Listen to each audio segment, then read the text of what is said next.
The wind howled across the barren scrapyard, carrying dust, rust, and silence. Jack wiped his greasy hands on a rag, squinting against the setting sun as he dragged a broken engine across the yard. Another day, another piece of junk. He didn't expect anything different till he heard the sound. It was soft, like a broken whisper at first. He thought it was the wind, but then it came again, a cry, weak and dry. He turned, slowly walking toward the source, weaving through piles of metal, shattered screens, and scorched armor. There, behind a broken pod, he saw her. She wasn't human. Her skin was pale blue, smeared with blood and oil, and glowing faintly under layers of dirt. Her body was twisted, her arms and legs missing just jagged stumps wrapped in torn wires and flesh. She looked more like a thrown-away machine than a living person, but her eyes were open. Wide, terrified, and wet with tears, they locked onto his, and for a moment, the world fell silent. Jack didn't move. He'd seen war, seen soldiers torn apart, seen machines melt in fire. But this was something else. Someone had tried to erase her, not just kill erase. He dropped the engine and knelt beside her. "Hey," he said softly, "can you hear me?" Her lips trembled, but no words came, only a faint nod, barely noticeable. He looked around, no ships, no tracks, no signs of who left her, just this dying girl in the dirt. Jack made a decision. He didn't care where she came from or why she was here. She was alive, and that was enough. He carefully slid his arms under her, lifting her light, broken body as gently as he could. She gasped in pain, but didn't resist. Her head rested weakly against his chest. The door to his workshop groaned open. As he stepped inside, the lights flickered to life-fold bulbs and rusty cables, but it was warm. Safe and quiet, he laid her down on the cleanest table he had. Brushing off bolts and tools, Jack moved fast. He connected his scanner to her chest and watched as the screen lit up with warnings. Species, unknown humanoid, vital signs. Critical warning, high-risk biology detected. He ignored the alerts. Grabbing his old medkit, he cleaned her wounds and applied pressure packs. She winced, then finally whispered something. "Don't let them find me." Her voice was broken, but clear. Jack leaned in. "Who?" She shook her head slowly, tears falling. No legs, no arms, no name anymore. He paused, heart heavy. "You've got a name," he said, "and I'll help you get it back." Hours passed as Jack worked, cleaning wounds, sealing cuts, and improvising supports. He didn't have alien limbs, but he had old cybernetic war parts from back when humans were still fighting the outer colonies. He could build things, fix things, make them work again. That's what he was good at. So, he got to work, as night fell. Rain tapped gently on the workshop's metal roof. Inside, the air smelled of solder and fresh bandages. The girl was unconscious now, but breathing better. Jack sat down beside her, his arms aching. He stared at her broken form, wondering what kind of creature could do this to someone so small.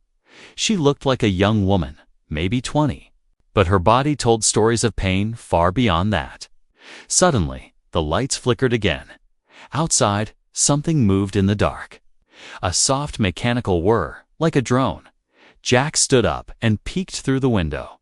A red dot blinked briefly across the yard, scanning, searching. Then it vanished into the sky. He stepped back, heart pounding. Whoever dropped her here. They weren't done. He looked at her again, this alien girl with no limbs, no home, and no one else. But now she had him. Jack reached out and gently covered her with a blanket. "You're safe here," he whispered. Then he turned to his workbench. Because if he was going to protect her, she needed more than safety. She needed arms, legs, and a chance, and he was going to give her all three. Jack didn't sleep that night, not even for a minute. His hands worked through the darkness, pulling out old parts from crates he hadn't touched in years.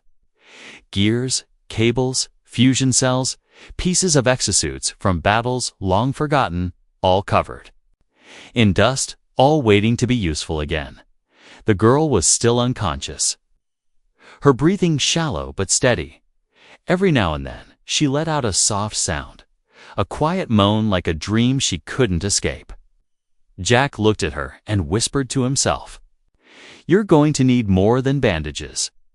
He connected one of the old arm modules to his bench, sparks flying as he tested the power flow. It hummed quietly, still alive, still ready to serve. He couldn't build her a perfect body knot with scraps, not with these old hands, but he could build something better than pain. Morning came, but the clouds stayed low and heavy. Jack brewed a pot of thick black coffee and watched as the rain tapped harder on the windows. He turned back to her, cleaned the last of the dried blood from her skin, and started fitting the temporary prosthetic frame. It wasn't elegant, it wasn't smooth, but it was strong. Suddenly, she stirred. Her eyes snapped open, wild and frightened. She tried to move, but cried out, feeling weight where there had been only empty space. Jack stepped back with his palms up, speaking gently, "Easy, easy. You're safe." Her gaze flicked around the room, her breath fast and shallow. Then down to her new arm's metal, rough, with cables exposed. She stared in silence, blinking as her fingers twitched. "You rebuilt me," she whispered, voice dry and weak. "I did what I could," Jack replied, pulling a chair close. "It's not permanent, but it'll hold you together." Her head tilted slowly, confused and cautious. "Why?" Jack hesitated, then looked her in the eyes, because no one else did. Tears welled up again in her eyes, not from pain, but something else, something colder. She looked down at her arms, lifting one with effort, then letting it drop again. With a metal thud, "I don't even remember how many times I begged," she said. "They left me screaming. 4 days." Jack didn't speak, didn't ask questions, he just listened. "I don't want to be a weapon," she whispered. "I don't want to be a project." "You're not," he said. "You're a person, even if you're made of scrap right now." A strange sound escaped her lips, a shaky laugh. Short and broken, then silence again. Jack stood and moved to the other bench. "Checking the leg prosthetics, still charging? You're going to walk again," he said without turning. "Not run yet, but enough to stand." She didn't reply, but he could feel her eyes watching him, not just with fear now, but with something else, something close to hope, as he worked. He felt it too, something he hadn't felt in a long time, purpose, suddenly. An alarm beeped quietly from the side of the room. Jack frowned and checked the monitor. Motion detected. South fence. He killed the lights, walked silently to the window, and peeked out. A small floating drone hovered near the outer junk piles. Blinking red, scanning in slow circles, Jack cursed under his breath. "They're looking for you." The girl stiffened behind him, her voice trembling. "Don't let them take me again, please." He looked back at her, then at the drone. Then he picked up the old jammer from a crate and slammed it onto the window ledge. The signal dropped instantly, and the drone spun wildly before crashing to the ground with a sharp spark. Jack stepped outside, kicked the remains into the scrap pile, and returned inside without a word. She was sitting up now, barely using the metal arms for support. Her lips parted in surprise. "You're not afraid of them?" He answered calmly, "I'm afraid, but I'm more tired of watching people get thrown away." That night, Jack locked every bolt on the door, welded the shutters closed, and brought out his oldest blueprints. Because fixing her arms wasn't enough anymore, he was going to rebuild her properly, and whoever came next would find out what happens when a human mechanic gets angry. The rain hadn't stopped for 2 days. Thunder rumbled above the scrapyard. But inside the workshop, it was warm and buzzing with light. The girl sat on the edge of the work table, her new arms twitching as they adjusted to her nervous system. Her posture was straighter now, her eyes sharper, no longer filled with just fear but questions. Jack worked without speaking, tightening a bolt in the new leg socket, his fingers fast and precise. He hadn't asked her for anything, not her past. Not her purpose, just her name. That question had hung in the air for a full day, unanswered. "Until this morning, Lyrian," she had said quietly, almost afraid the name no longer belonged to her. Jack didn't say it out loud, but he remembered it, treated it with care. Now, he looked up from his tools and said, "These legs will feel strange at first. But they'll hold." She nodded slowly, lowering herself with careful movements the moment her feet touched the floor. A pulse of static raced up her spine. She gasped and stumbled, grabbing the edge of the table to steady herself. Jack was beside her in an instant, offering his arm. "I got you," he said. Lyrian gritted her teeth, then stood again. This time a little steadier. It wasn't perfect, but it was hers. A low chime echoed across the room, breaking the moment. Jack frowned and tapped a panel near the door. A cracked holoscreen lit up, showing a message on loop. "Cargo sweep, all unauthorized life forms will be processed. Report immediately." Lyrian's face went pale, her legs wobbling. "They're searching," she whispered. "That's how they find runaways." Jack's eyes narrowed. "They think you're property. They don't think," she said bitterly. "They collect, trade, dismantle whatever brings the highest bid." She turned to him, her hands trembling. "Why are you helping me?" Jack paused, his voice low but firm. "Because I remember what it's like to be treated like a machine." Lyrian stared at him, unsure if he meant it literally or metaphorically. But she didn't press. Instead, she asked, "Do you fight?" Jack didn't answer.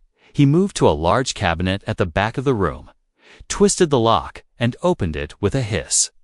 Inside were weapons-sold ones, worn and dusty, but functional. A heavy plasma rifle, a cluster of smoke grenades, and a pulse pistol with chipped paint. "I haven't in a long time," he said, pulling out the pistol. "But if they come here again, I will." Lyrian limped forward, her voice cracking. "If they find me, they won't just take me. They'll erase everything about me, even from memory banks." Jack looked at her, and for the first time, saw not just a wounded girl, but someone who had been hunted her whole life. He put the pistol on the table and turned to her. "I can hide you," he said, "or I can upgrade you." She blinked. "Upgrade. Better limbs, faster reflexes, armor under the skin." Jack replied. "I can't make you who you were, but I can make you stronger." Lyrian looked down at her hands, flexing the fingers slowly. She had spent her whole life running, begging, breaking. Now this human, this quiet old mechanic, was offering her the tools to stop running. "I want to stand," she said, "and never fall again." Jack nodded once. "Then we start tonight." And just as the storm outside grew louder, inside the little workshop, at the edge of the stars, a new storm was beginning to rise, one made of wires, willpower, and vengeance. The stars above the scrapyard blinked silently, but down below, something was moving through the metal shadows. Jack didn't sleep that night. His hands moved over blueprints older than most of the colony's buildings. He upgraded Lyrian's limbs again, faster servos, lighter plating, better grip. But it wasn't just for mobility anymore. It was for survival. Lyrian stood quietly at the far end of the workshop, staring at her reflection in the dusty mirror. She raised one metal arm and flexed her fingers. The movement was smooth now, silent and sharp, but her face wasn't calm. She felt it like a chill crawling across her skin. Something was watching. Jack felt it too, around midnight. The perimeter lights outside flickered once, then shut down. Completely. No power surge, no storm, just silence. Too quiet. He stepped outside with a scanner in hand, eyes darting between the piles of junk. "Motion northeast stack," the scanner whispered. He crouched low behind a mound of rusted parts, pistol in hand. Then he saw it, a small, floating orb. Black as night. No lights, no hum. A cloaked drone, advanced, military grade. Jack aimed but didn't fire. The drone scanned the ground, slowly turning toward the workshop. It paused, then zipped away in a blink. Back inside, Jack sealed the door and looked at Lyrian. "They found you," he said. "They're not knocking next time." Lyrian's eyes didn't blink. "I'll fight," she said softly. "I don't care if I die." Jack walked up to her and placed a heavy armored vest on the table. "Not dying," he said. "Not tonight." Together, they prepared the shop for war. Jack rewired the old security bots and connected them to motion triggers. Lyrian sharpened her reflexes with practice. Training against simulation targets Jack programmed from old wargames. By morning, the yard looked the same from the outside, but everything had changed. The scrap piles were now hiding defense turrets. The workbench drawers were full of stun bombs and micro darts. That evening, Lyrian stood on her new legs under the open sky. The wind played with her hair, and for the first time in years, she breathed without fear. Then something flashed. High above, a ship uncloaked, not large, but fast, sleek like a predator. A single drop pod shot down like lightning, smashing into the scrapyard with a violent roar. Dust flew everywhere, metal shattered, and flames sparked. Lyrian turned without hesitation and ran toward the impact zone. Her metal feet hit the ground with speed that surprised even Jack. She didn't wait for instructions. She was done being hunted. The drop pod hissed open, and a tall figure stepped out. Alien, armored, cold. Its voice echoed, metallic and cruel. "Return the asset, or burn with her." Jack raised his weapon. "You talk too much." Then Lyrian launched herself forward, a blur of blue skin and silver limbs. The fight had begun. Smoke filled the scrapyard, rising from shattered metal and broken sparks. The intruder stood tall in the crater, armored in black plates that pulsed with red light.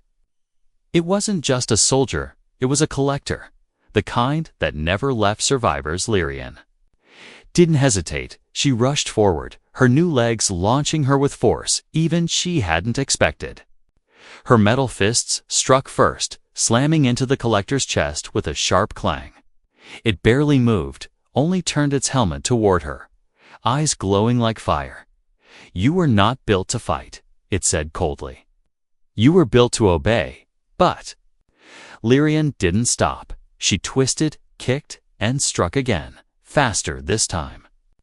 Her limbs moved with precision Jack's work was holding from the workshop roof. Jack took aim with his old rifle. He waited until the collector raised its arm to strike, then fired. A pulse round slammed into the joint, making the collector stumble. "Down here, metalhead," Jack muttered, reloading fast. The collector turned its attention to him, its voice colder now. The human is interfering again. It leaped toward the workshop, ignoring Lyrian for a second, just 1 second. And that was enough. She grabbed a loose pipe from the wreckage and drove it straight into the collector's exposed wiring. Sparks burst from the side of its armor as it crashed into the ground. Howling in static, Jack climbed down, weapon still raised, but he didn't fire again. He watched, because Lyrian wasn't done. She walked toward the downed collector, her breath sharp, her body shaking. It looked up at her, hissing. "You are still nothing." Lyrian stared down, her voice quiet but clear. "I'm more now than you ever let me be." Then she stepped back, and Jack tossed her a pulse grenade. She caught it with one hand, armed it, and placed it gently inside the collector's chest cavity. "Goodbye," she whispered. The blast was quick, loud, and final. Smoke rose again, but this time, no more threats crawled out of the fire. For a moment, everything was still. Then Jack limped forward, rubbing a bruised shoulder. "You handled "That better than I expected," he said, a tired smile on his face. Lyrian looked down at her hands, burnt. "Scraped, but strong," she whispered. "I didn't know I could." They returned to the workshop without speaking much. Jack poured 2 cups of synth tea and handed her one. She stared at it for a moment before asking, "Why aren't you afraid?" "Of them." Jack leaned back in his chair, eyes distant. "Because I've already lost everything once," he said. "Now I just fix what I can." Lyrian looked at him closely, her voice soft. "And me? Am I something broken you decided to fix?" He shook his head. "No," he said quietly. "You're something broken that decided to stand up again." That night, no drones came, no ships hovered above, but both of them knew it wasn't over not. Yet they had beaten one collector, but more would follow, and next time they'd be ready. The workshop was quiet again. No alarms, no drones, no smoke in the air. But inside, something had changed. Lyrian sat on the edge of Jack's old metal chair, watching her own reflection in a polished metal sheet, the limbs attached to her now. Moved with a grace she never imagined possible, they didn't feel like weapons anymore. They felt like part of her. Jack walked in, holding a box. Dust falling off the lid as he opened it. "Found something you might like," he said, placing the contents gently on the table. Inside was armor, sleek, smooth, and lightweight. Not military issue, but custom built. Lyrian ran her fingers over the plating, her voice low. "This isn't scrap." "No," Jack replied. "This is yours." He had spent the last 2 nights building it from rare alloy sheets he'd hidden. Since the end of the Colony War, flexible under pressure, shock-resistant, and molded for her new frame, it wasn't just protection, it was identity. She suited up slowly, piece by piece, when she stood. Jack couldn't help but stare. The shy, broken girl who had once begged for help behind the scrapyard wall was gone. In her place stood someone whole, someone ready. She looked at him and asked, "What do I do now?" Jack stepped forward and placed a small data crystal in her hand. "Your memories," he said softly. "At least, what I could recover." Lyrian's hand trembled as she held it. She hadn't remembered her past not clearly. Bits and flashes, pain and screaming, lights and metal floors, but nothing before that. Not even her family. She inserted the crystal into the console and the screen flickered to life. There were images her face, but younger, laughing, holding someone's hand. A name flashed beside hers. Lyrian Vesh, registered science envoy. She turned sharply, stunned. "I was a scientist," she whispered. "I wasn't born for war." Jack nodded. "They turned you into something else. But now you choose who you are." Silence filled the room. Lyrian closed her eyes, taking a long breath. She had been captured, modified, sold, and nearly erased. But none of that defined her now. She turned to Jack and said, "I want to help others like me." His expression didn't change, but his eyes showed pride. "I hoped you'd say that," he replied, walking toward the far wall. He pressed a hidden switch, and a hidden floor panel clicked open. A small ship rose up from underground, sleek, barely large enough for 2. Built it over 10 years. Jack said, "Didn't know who I was building it for until now." Lyrian walked up to it, her fingers trailing along its smooth surface. "It's beautiful," she said. Smiling for the first time since she arrived, Jack looked at her, his voice softer than usual. "So are you." The workshop lights dimmed as they prepared the ship for launch. Above them, the sky was finally clear. But somewhere out there, the ones who broke her were still hunting, and now she was hunting back. The ship rose quietly from the earth, its engines humming like a heartbeat. Inside, Lyrian stood at the controls, her hands steady, her new body strong. Jack sat beside her, watching the stars open in front of them. Neither of them spoke, but They both knew what this flight meant. It was an escape. It was war, not with guns alone, but with purpose. Lyrian had used her limbs to fight before. Now she would use them to rescue. They touched down on a mining moon 3 systems away. A known trafficking route hidden in the shadows. Another girl waited small, afraid and missing one leg. Lyrian knelt before her. No weapons drawn, just an open hand. "I know what they did to you," she said gently. "But you're not broken." The child stared in disbelief, then burst into tears. Jack watched from behind, arms crossed, silently guarding the landing zone. It was the first of many. They saved 1, then 2, then 10. Their names spread through backchannels and encrypted relays. "The Blue Ghost," they whispered, a broken girl who now hunted slavers.